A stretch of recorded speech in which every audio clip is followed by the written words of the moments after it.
This production tip is brought to you by TC Media. Hi, this is Fletcher at TC Media with another production tip. This time we're taking a look at applying EQ to audio in Final Cut. As with all things Final Cut, you can go a whole lot deeper on this topic than what's shown here, but I hope this will get you started. Let's jump in.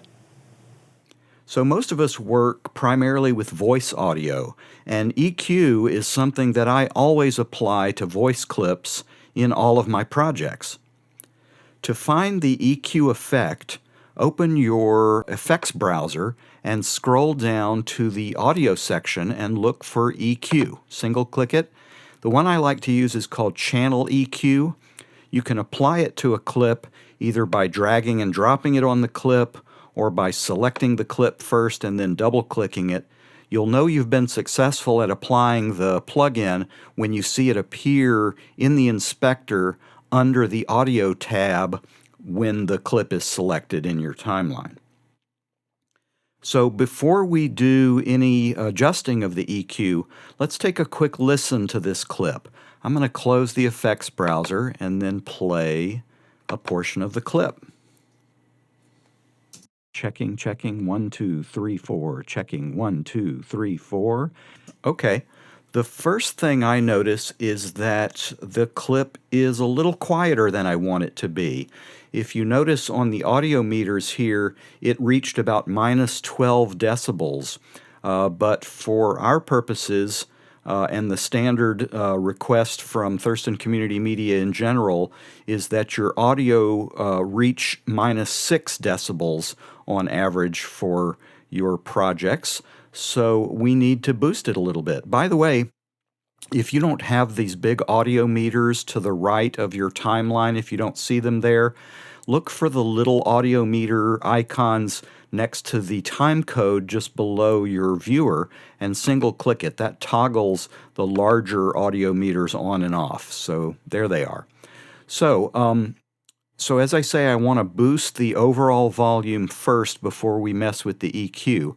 So I go to the inspector, and at the very top of the audio tab with the clip selected, of course, I can either pull on this slider to raise it, or I can just single click the number and type a value like 6, and that'll increase it by 6 decibels, which should make it about right. Let's take a quick listen.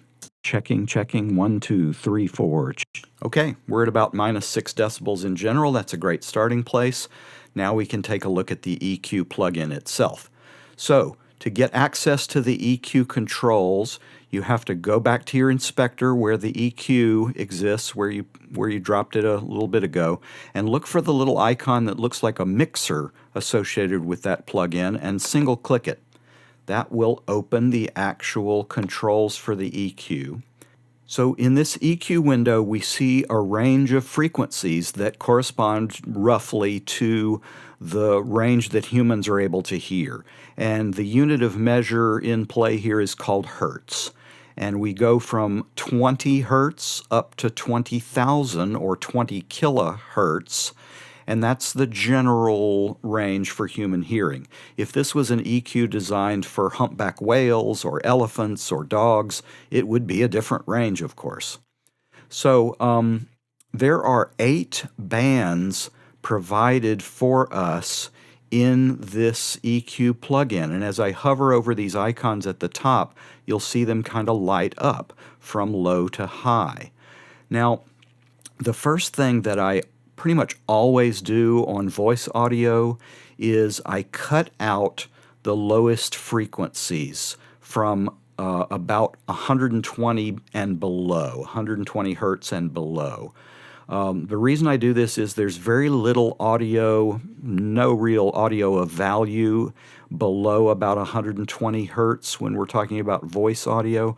The only things that exist down there are rumbly sounds like wind noise or HVAC unit sound or breathy sort of plosive sounds. When someone says a B or a P directly into a microphone, you can get these boomy plosive sounds. So there's nothing really of value down there, and as I say, in almost all cases, I'm going to roll that off. So to do that, I activate this lower frequency area, and you'll notice it lights up red. I can then go down to this number, the hertz value down here that says 20 at the moment, and I can raise it up by dragging it upward until I get to about 120. I could also just type 120 in there, but why not do it this way for a moment? So about there. So it's rolling off everything at 120 and below, or 122 and below. Now, the next control below this hertz value corresponds to the steepness of the curve. So you can go from a very sharp curve downward to a gradual curve downward. I just want to cut out as much as I can, so I'm going to maximize that. So this is called, it's such a ubiquitous thing in audio EQing that it has a special name. It's called a high-pass filter. And that just means that everything above the value you choose is allowed to pass, and everything below is filtered, so a high-pass filter. So there we have our basic high-pass filter in place. Now I want to further explore the audio to see if there are any other frequencies that are not pleasing. And the method I use for this is I grab one of these other bands and I pull upward on one of these balls, and about 15 dB or so. Notice I've got a pretty wide curve here. I don't want quite that wide of a curve. I'm about to do a playback, and then I'm going to sweep across the frequencies to try to listen for frequencies that are unpleasing. And then I'm going to cut them out. That's what I'm basically up to. But I don't want such a wide curve. So the control below the hertz value and below the decibel value is called the Q value. And if I pull downward on it, it gets wider. If I pull upward on it, it gets more narrow. Now, I don't want wafer-thin curve like that. I want halfway between super thin and fat. Sort of like that, I think, is good.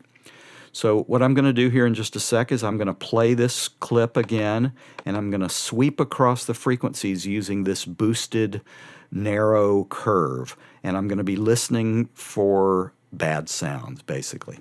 So here we go. Let's give it a try. Checking, 1, 2, 3, 4, checking 1, 2, 3, 4, and that should be enough. I'm speaking into the microphone. Okay, so I found one that sounds pretty bad. It's at about 230 hertz. It's very boomy and nasally, and it just sounds bad. Now let me mention a couple of things about this method. First of all, take it with a grain of salt because we're creating a very artificial audio condition by boosting a narrow band up this much, 15 decibels or so. So it's going to sound bad just because of what you're doing, but it's still a useful method for identifying some problematic frequencies and then cutting them down. So now that I know about 230 sounds pretty bad, I'm going to cut that down maybe 10 decibels or so. I could widen this curve a little bit if I want to sort of capture more of the surrounding frequencies, or I could make it more narrow if my intuition tells me that's the better way to go. So I'm going to widen it just a little bit, and then let's listen back and see if we can tell that there's an improvement. Here we go.